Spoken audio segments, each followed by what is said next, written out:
आइए भक्तों, आज सुनते हैं जेठ पूर्णिमा के दिन सुनी जाने वाली श्री सत्यनारायण भगवान की कथा एवं आरती।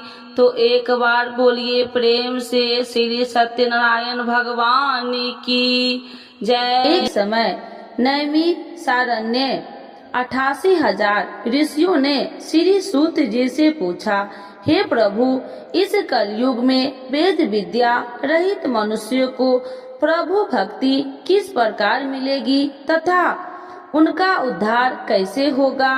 इसलिए हे मुनि श्रेष्ठ, कोई ऐसा व्रत कहिए जिससे थोड़े समय में पुण्य प्राप्त होवे तथा मन वांछित फल मिले। ऐसा कथा सुनने की हमारी इच्छा है। सर्वशास्त्र ज्ञाता सूत जी बोले, हे वैष्णव, मैं पूज्य आप सबने सर्व प्राणियों के हित की बात पूछी है।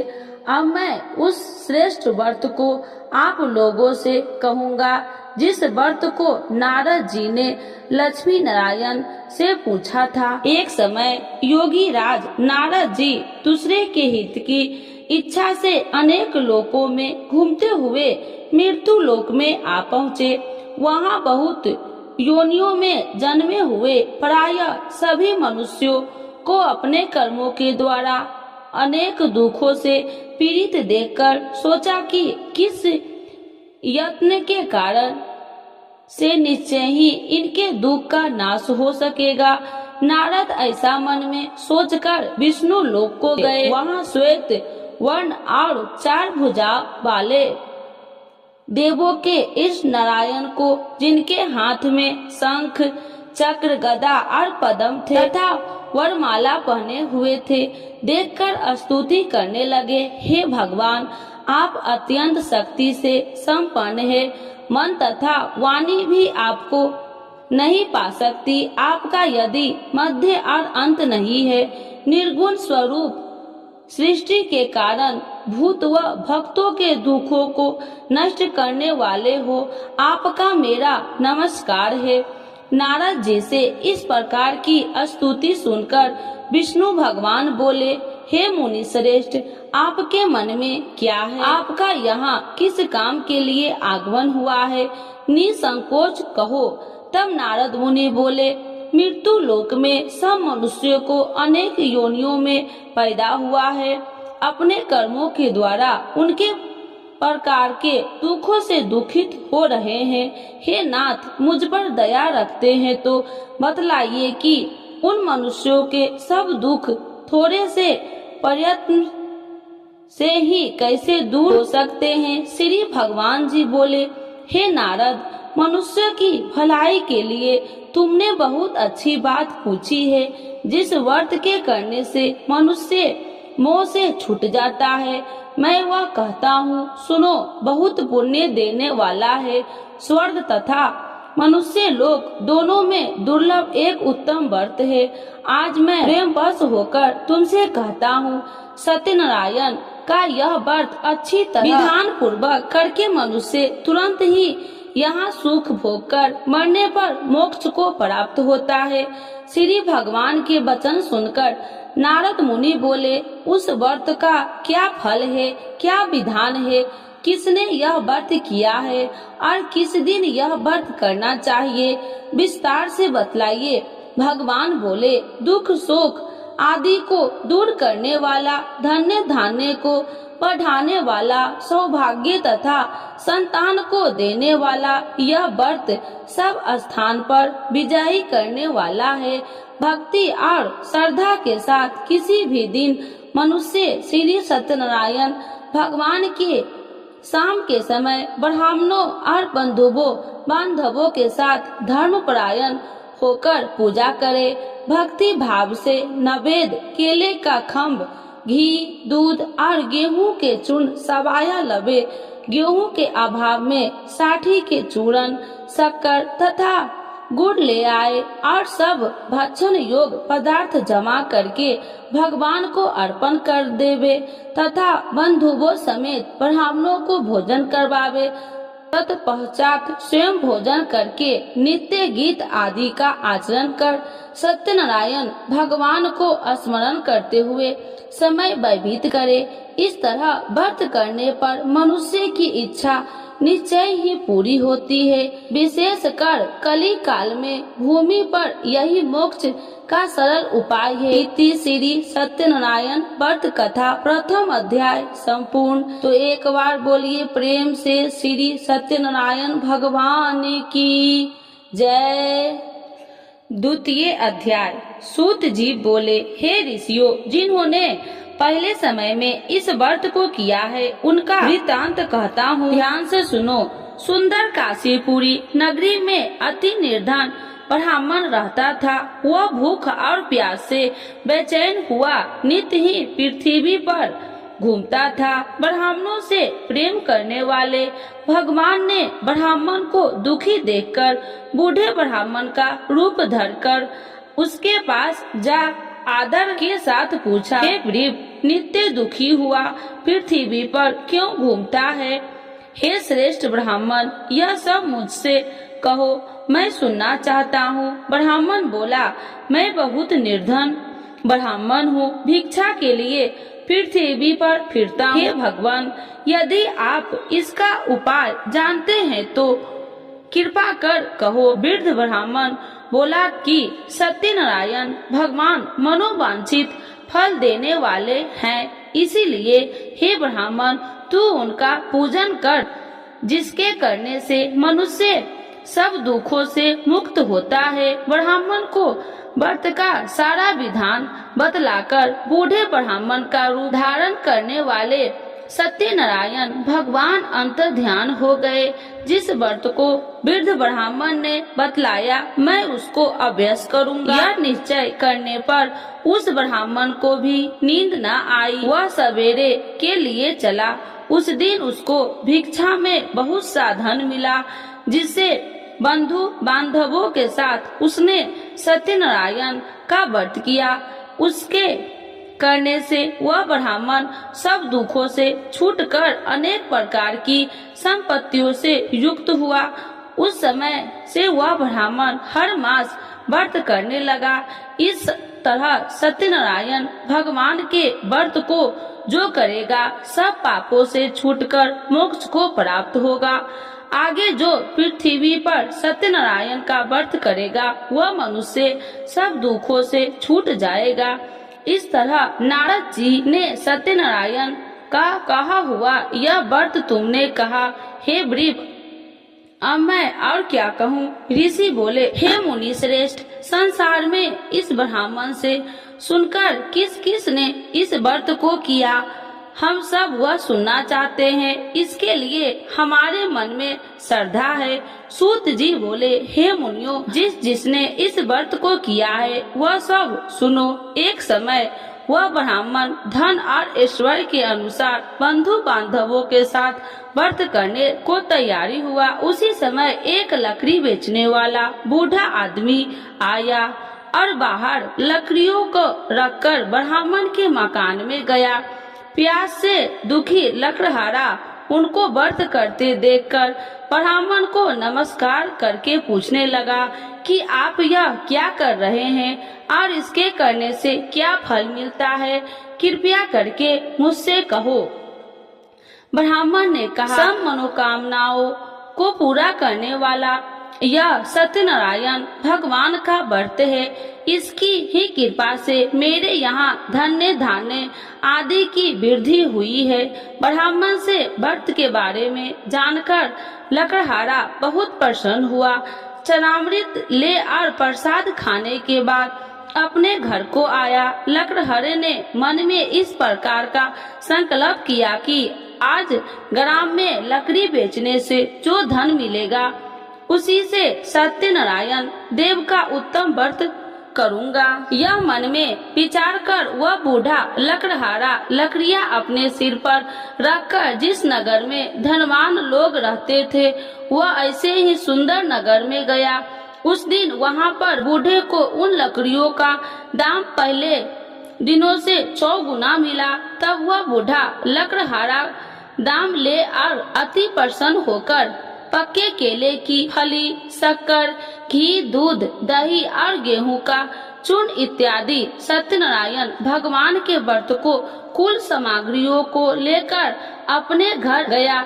फिर उसने अपने भाइयों को बुलाकर विधि के साथ भगवान का पूजन और व्रत किया। उस व्रत के प्रभाव से बूढ़ा लकड़हारा धन धान्य आदि से युक्त हुआ और संसार के समस्त सुख भोगकर वैकुंठ को चल गया।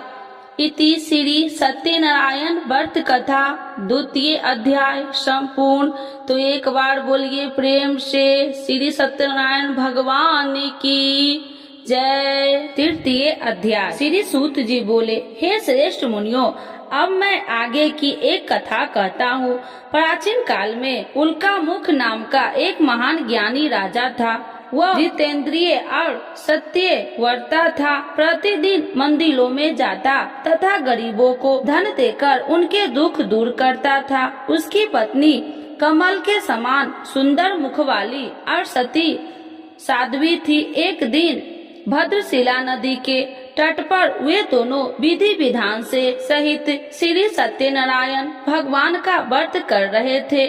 उस समय वहाँ साधु नामक एक वैश्य आया। उसके पास व्यापार के लिए बहुत सा धन था। वह वैश्य नाम को नदी के किनारे पर ठहराकर राजा के पास आया।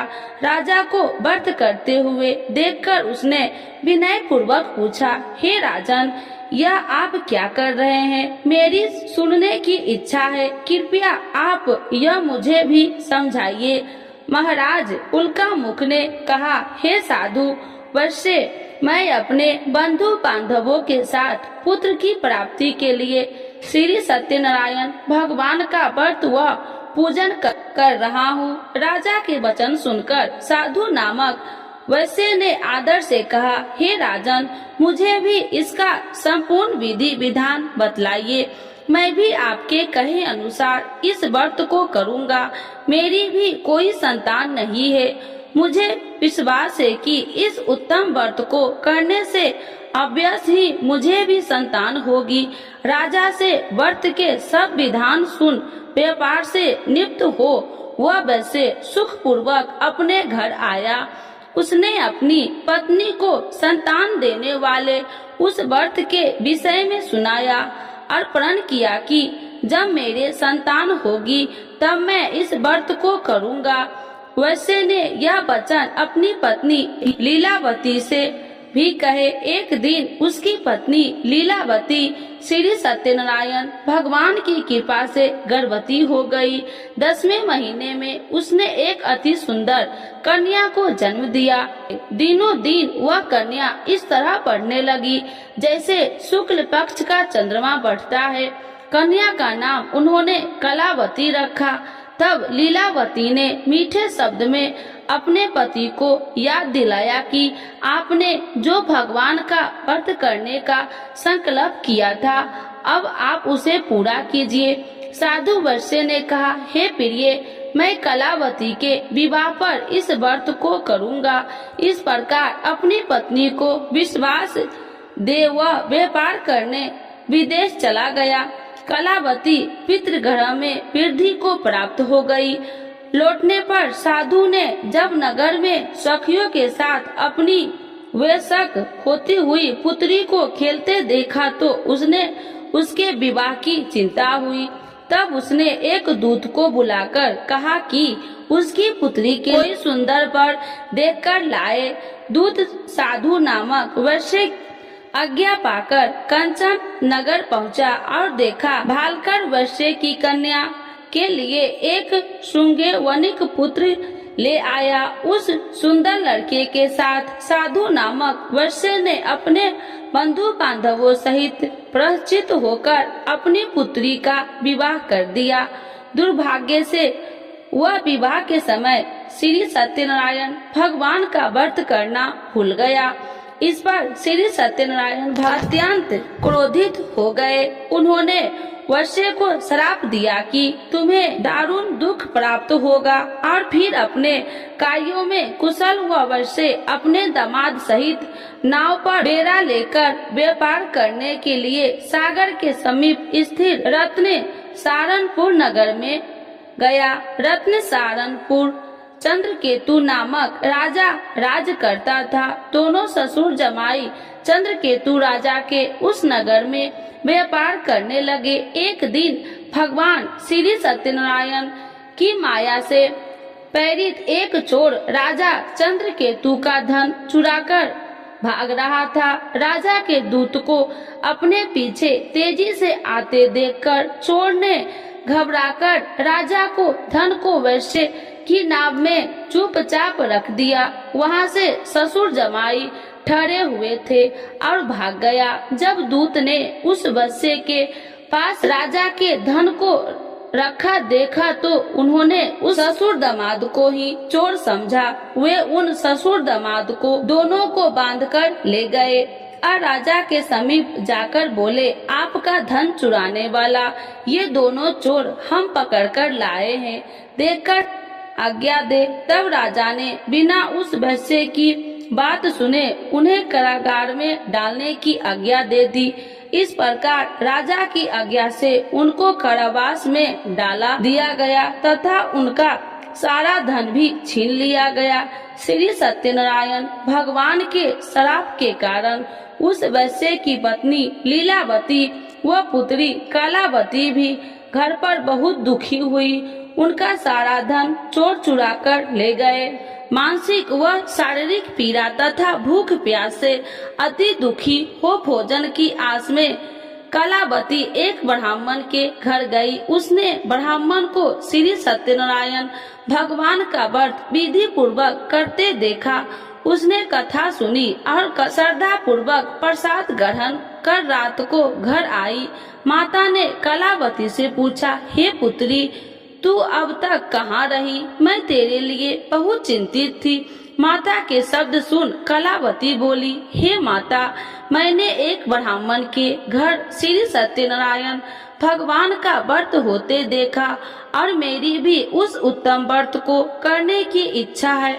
माता ने कन्या के वचन सुनकर श्री सत्यनारायण भगवान के पूजन की तैयारी की।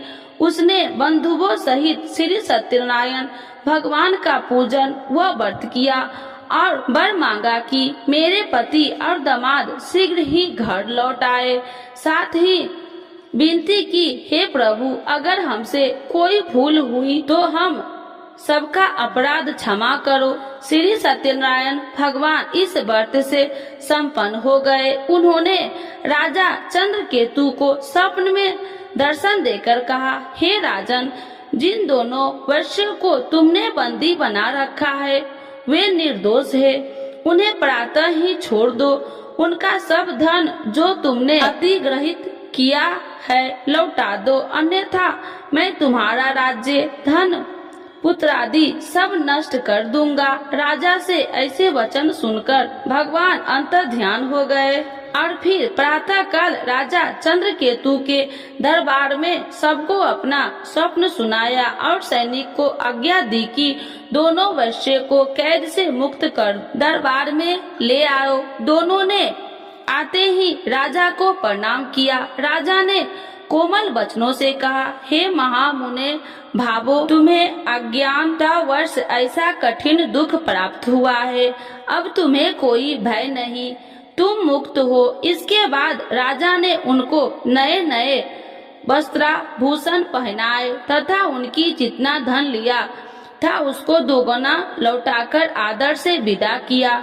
दोनों वैश्य अपने घर को चल दिए। इति श्री सत्यनारायण व्रत कथा तृतीय अध्याय संपूर्ण। तो एक बार बोलिए प्रेम से विष्णु भगवान की जय। चतुर्थ अध्याय। सूत जी ने आगे कहा, वैश्य ने यात्रा आरंभ की और अपने नगर को चला। अनेक थोड़ी दूर आगे बढ़ने पर दंडी वेशधारी श्री सत्यनारायण भगवान ने उसकी परीक्षा लेने हेतु उससे पूछा, हे वैश्य, तेरी नाव में क्या है अभिमान? वणिक हंसता हुआ बोला, हे दंडी, आप क्यों पूछते हैं? क्या धन लेने की कामना है? मेरी नाव में तो बेल के पत्ते भरे हैं। वैश्य ने ऐसे वचन सुनकर दंडी वेशधारी श्री सत्यनारायण भगवान बोले, तुम्हारा वचन सत्य हो। ऐसा कहकर वे वहां से चले गए और कुछ दूर जाकर समुद्र के तट पर बैठ गए। दंडी महाराज के जाने के पश्चात वैश्य ने नित्य क्रियाओं से निपुण होने के बाद नाव को ऊंची उठी देखकर अचंभा किया तथा नाव में बेल के पत्ते आदि देखकर मूर्छित हो जमीन पर गिर पड़ा। मूर्छित खुलने पर अति शोक करने लगा। अब उसके दामाद ने कहा, आप शोक न करे, यह दंडी महाराज का श्राप है, अतः हमें उनकी शरण में ही चलना चाहिए, वही हमारे दुखों का अंत करेंगे।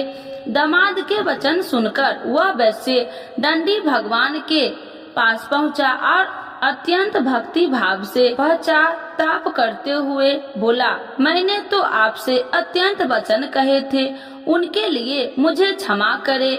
ऐसा कहकर वह शोकातुर हो रोने लगा। तब दंडी भगवान बोले, हे वणिक पुत्र, मेरी आज्ञा से ही बार बार तुझे दुख कष्ट प्राप्त हुआ है, तू मेरी पूजा से विमुख हुआ है। तब उस वैश्य ने कहा, हे भगवान, आपकी माया को ब्रह्मा आदि देवता भी नहीं जान पाते, तब मैं मूर्ख भला कैसे जान सकता हूँ। आप प्रसन्न होइए, मैं अपनी क्षमता अनुसार आपकी पूजा करूँगा। मेरी रक्षा कीजिए और मेरी नौका को पहले के समान धन से परिपूर्ण कर दीजिए। उसके भक्ति से परिपूर्ण वचन सुनकर श्री सत्यनारायण भगवान प्रसन्न हो गए और उसकी इच्छा अनुसार वर देकर अंतर्ध्यान हो गए। तब ससुर व दामाद दोनों ने नाव पर आकर देखा कि नाव धन से परिपूर्ण है। फिर वह विधि विधान से भगवान सत्यनारायण का पूजन कर साथियों सहित अपने नगर को चला। तब वह अपने नगर के निकट पहुंचा। तब उसने एक दूत को अपने घर भेजा। दूत ने साधु नामक वैश्य के घर जाकर उसकी पत्नी को नमस्कार किया और कहा, आपके पति अपने जमाता सहित इस नगर में समीप आ गए हैं। लीलावती और उसकी कन्या कलावती इस समय भगवान का पूजन कर रही थी। दूत का वचन सुनकर साधु की पत्नी ने बड़े हर्ष के साथ सत्यनारायण भगवान का पूजन पूर्ण किया और अपनी पुत्री से कहा, मैं अपने पति के दर्शन को जाती हूँ, तू पूजन पूर्ण कर शीघ्र आ जाना। परंतु कलावती पूजन एवं प्रसाद छोड़कर अपने पति के दर्शन के लिए चली गई। पूजन एवं प्रसाद की अवज्ञा के कारण भगवान सत्यनारायण ने रुष्ट हो उसके पति को नाव सहित पानी में डुबो दिया। कलावती अपने पति को न पाकर रोती हुई जमीन पर गिर पड़ी। नौका को डूबा हुआ तथा कन्या को रोती हुई देख साधु नामक वैश्य द्रवित होकर बोला, हे प्रभु, मुझसे या मेरे परिवार से अज्ञानतावश जो अपराध हुआ है उसे क्षमा करे। उसके ऐसे वचन सुनकर सत्यदेव भगवान प्रसन्न हो गए। आकाशवाणी हुई, हे वैश्य, तेरी पुत्री तेरा प्रसाद छोड़कर आई है, इसीलिए इसका पति अदृश्य हुआ है। यदि वह घर जाकर प्रसाद ग्रहण कर लौटे तो इसे इसका पति अवश्य मिलेगा।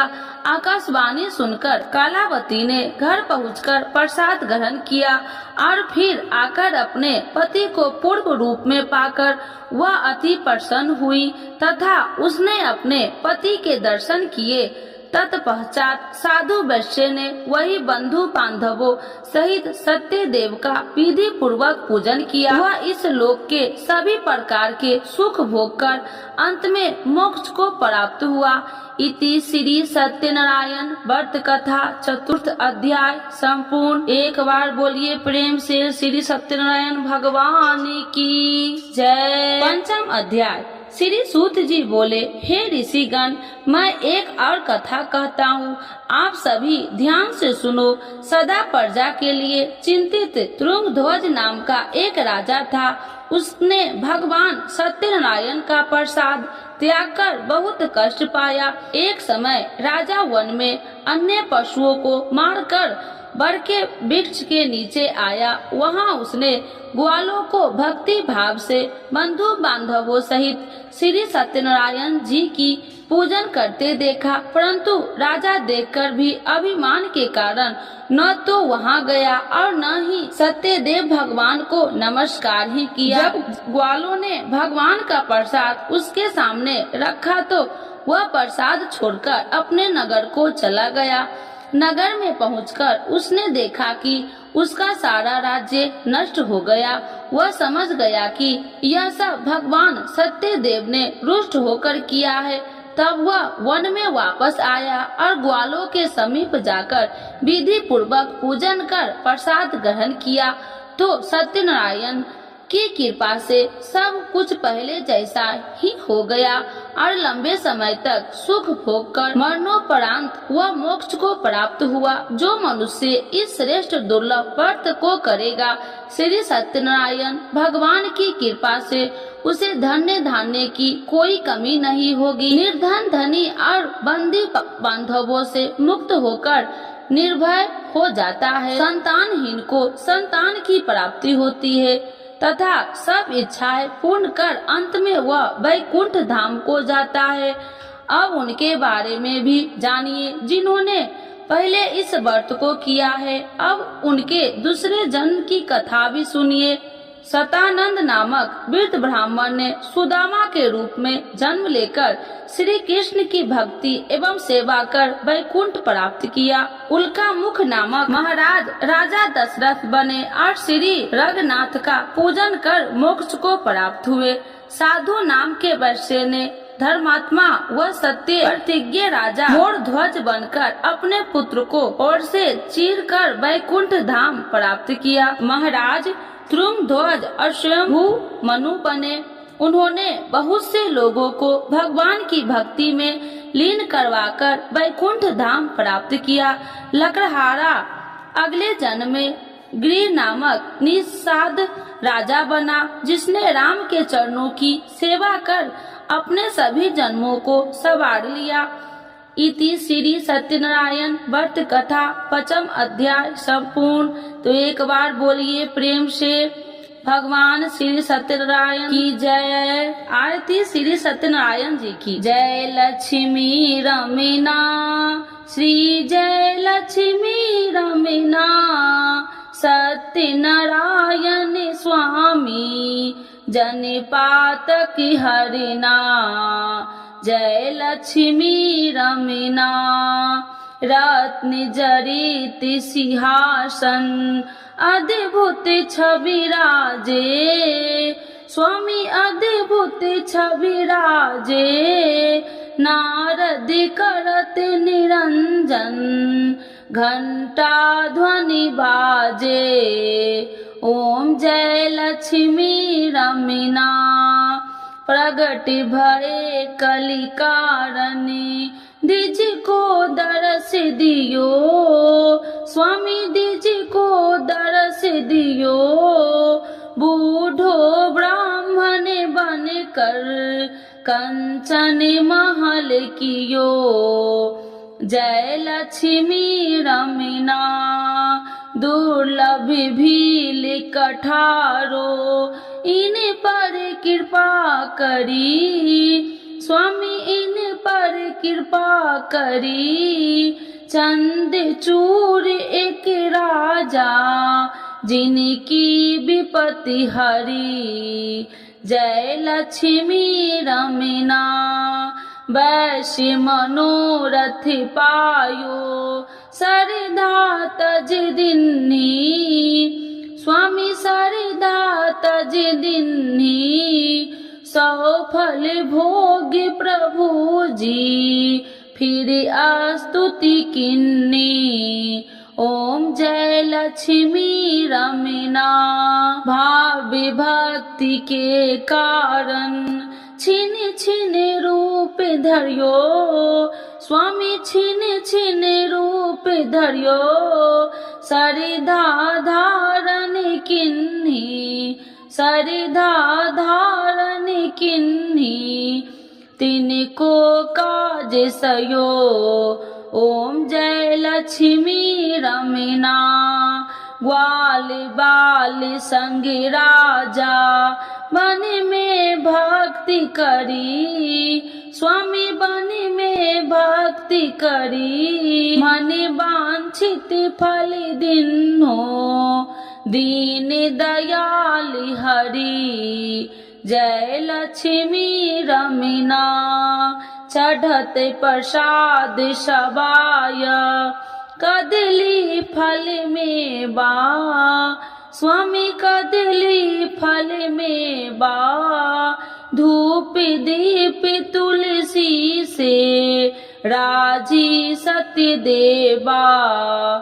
ओम जय लक्ष्मी रमना।